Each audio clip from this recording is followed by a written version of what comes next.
இன்றைக்கான விலாகே கோவிலில் இருந்து தான் ஸ்டார்ட் பண்ணியிருக்கோம். ஹை லவ்லீஸ், இன்னைக்கு இந்த வீடியோவில் ஆஃப்டர் 5 இயர்ஸ் ஃப்ரெண்ட்ஸ் எல்லாருமா சேர்ந்து வெளியே போயிருந்தோம். அந்த விலாக் தான் இன்னைக்கு இந்த வீடியோவில் நீங்கள் பார்க்க போகிறீங்க. ஆதார் கார்டு, பேன் கார்டு இதெல்லாம் போயிருக்கணும், அப்போ தெரிஞ்சிருக்கும். உயிரே போயிட்டு அவ்வளோ ஞாபகம்.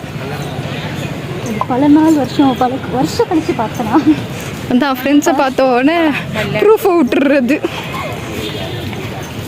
என்ன ஹைலைட்னா எல்லாம் சுற்றி முடிச்சுட்டு கிளம்புறப்ப பேக் எங்கேருந்து பேக் இல்லைனா முடிஞ்சிச்சுரா சாமி. சாமியை பார்த்துட்டு வெளியே வந்ததுமே பேக் சைடில் ஒரு ஸ்பேஸ் இருக்குது, வா போகலாம் அப்படின்னு சொல்லி எல்லாருமா சேர்ந்து போகணும். அங்கே நிறைய ஃபோட்டோஸ் வீடியோஸ் எடுக்கலாம்னு சொல்லி தான் போயிருந்தோம். பட் அங்கே வந்து ரெஸ்ட்ரிக்டட் ஏரியா, கொஞ்சம் நேரம் தான் இருக்க முடியும், சீக்கிரம் கிளம்பிடுங்க அப்படின்னு சொல்லிட்டாங்களா. ஸோ முடிஞ்ச அளவுக்கு அங்கே ஃபோட்டோஸ் எடுத்துகிட்டு டேரெக்டாக வந்து ஹோட்டல் போயிட்டோம் சாப்பிட்றதுக்காக. பேபி ரெஸ்டாரண்ட் ரூஃப் டாப் தான் போயிருந்தோம். ஃபஸ்ட் டைம் நான் அங்கே போயிருந்தேன். லைக் ரூஃப் டாப்க்கு நல்லா இருந்தது ஆம்பியன்ஸுமே, அண்ட் க்ரௌடுமே அவ்வளோவா இல்லை. நாங்கள் போகிறப்போ வெஜ்ஜு சாப்பிட்ற ஆளுங்களாம் கூட வச்சு நம்ம என்ன பண்ணுறதுனே தெரில. ஒருத்தி என்னடானா ஃபாஸ்டிங்குன்றா, இன்னொருத்தி ஃபஸ்ட்லேருந்தே சாப்பிட மாட்டா. அவங்க 2 பேருக்கு வெஜ் ஆர்டர் பண்ணிவிட்டு நாங்கள் 2 பேர் நான்வெஜ் ஆர்டர் பண்ணிவிட்டோம். ஏன்னா நம்ம நான்வெஜ் விட்டு கொடுக்க முடியாதுல்ல. ஃபுட்டு டேஸ்ட் எல்லாமே சூப்பராக இருந்தது. அண்ட் இங்கே ஒரே ஒரு பர்சன் மட்டும் மிஸ்ஸிங். இந்த டைம் எங்கள் கூட வந்து அவங்க ஜாயின் ஆக முடியல. மேபி நெக்ஸ்ட் டைம் நாங்கள் வந்து அகெயின் பிளான் பண்ணுறப்போ அவங்க வந்து ஜாயின் ஆவாங்க. சாப்பிட்டு முடிச்சதுமே அங்கேருந்து நியர்பை தான் பார்க்கு. ஸோ அதனால பார்க்குக்கு வந்துட்டோம். இதுக்கப்புறம் எல்லாமே உங்களுக்கு வந்து டைரக்ட் ஆடியோ தான் வரும். நீங்கள் ஃப்ரெண்ட்ஸ் கூட வெளியே போனீங்கன்னா எந்தெந்த பிளேஸ்க்கு போவீங்கன்னு சொல்லி மறக்காமல் கமெண்ட்ஸில் சொல்லுங்கள். ப்ரொஃபஸர் நிறைய கதை சொல்கிறான். எவ்வளோ டெக்னிக்காக இருக்குங்க தெரியுமா? அப்போ நாங்கள் பிட்டச்சா வந்து ஸ்டூடெண்ட்டாக இருந்தால் டீச்சர் ஆயிருக்கா. டேரக்டாக டீச்சர் ஆன மாதிரி பசங்க பண்ணாங்க. இதெல்லாம் போட்டுறாங்கடி. சத்தியமாக போடுவேன். போடுவான்னு சொன்னேன். அது பிளான் பண்ணுறதே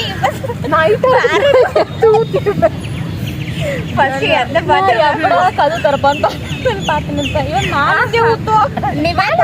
வழி இருக்கும். கீழே இல்லை யாராச்சும் டக்குன்னு ஓப்பன் பண்ணுவாங்க. நம்ம ஆஃபீஸுக்கு பாத்ரூம்ல தண்ணி அதை தொட்டி பழைய பாத்ரூம்ல நீ இருக்கிற ஹைட்டுக்கு குழம்பு மேலே அது மேலே பாக்ஸாக இருக்குமா? நீ ஹைட்டாக இருக்கிறதுனால அந்த பாக்ஸ் தாண்டி என்ன தெரியுமா? ஃபர்ஸ்ட் யார் எந்தெந்த பாத்ரூம்ல போறாங்க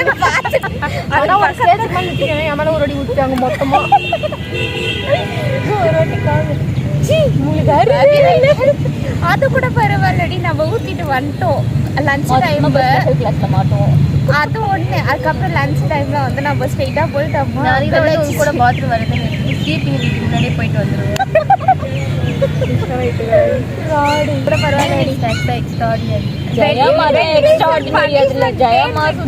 ஸ்நாக்ஸ் கொண்டு வருது. சட்னி வச்சு நேற்று ஒரு நாள் தான் ஃப்ரீ ஆகுறேன். முன்னாடி படிக்கிறேன்.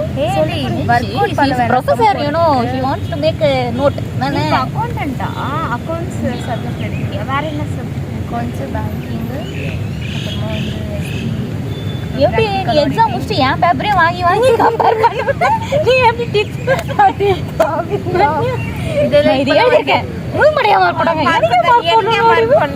ஸோ அந்த கீவேர்ட்ஸ் தான் அதை வச்சு தான் செக் பண்ணி தான் நானே. ஓ, என் பேப்பர்ல வரைக்கும் இது பண்றியா? இவளே கீவேர்ட்ஸ் வச்சு தான் எழுதுறேன். ஆனால் அவங்க எல்லாம் ஒரு சில பசங்களாம் ஒழுங்கா எல்லாம் மெயில் போட்டு விட்டுருவியா? அந்த பசங்க கண்டென்ட்டே ஃபோன் வச்சு ஏதாவது என்ன பண்ணுறீங்க? நிறைய கண்டென்ட் எழுதுவாங்க. நான் எழுதுறேன் கண்டென்ட் அடி ஒரு பிரச்சனை. கோல்டன் ரூல்ஸ்க்குலாம் வாங்கியிருக்கிறேன். எந்த கையில தானடி? எதுக்கு சார் நடிச்சுங்க? இந்த கையில தானடி வாங்கியிருக்கிறேன். நீ எந்த கையில? நான் 2 கையில வாங்கக்கூடாது, லெஃப்ட் ஹேண்ட்ல வாங்கணும் சொல்லி வாங்கினா. நான் சொல்லாம திருப்பி முடிச்சே வாங்கினேன். ஆயில் நிறைய பேருக்கு நீ அடி கொடுத்துக்கிற ஞாபகம் அது மறந்துடாத. மிட்டாய் இதெல்லாம் வாங்கிட்டு வந்து தர சொல்லிட்டு பண்ணோம்.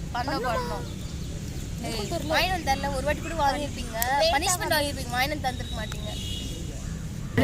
போயிருக்கலாம். எங்க போவே ஏதோ ஃபங்க்ஷன் 50 இயர்ஸ் ஆயிடுச்சா? நம்ம நேத்து தான் பார்த்தேன்.